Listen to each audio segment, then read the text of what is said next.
কি হলো, আর ভালো লাগছে না খেলতে?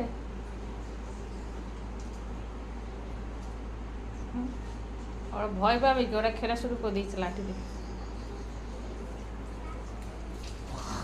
তাই তো। কি হচ্ছে? এই দেখি,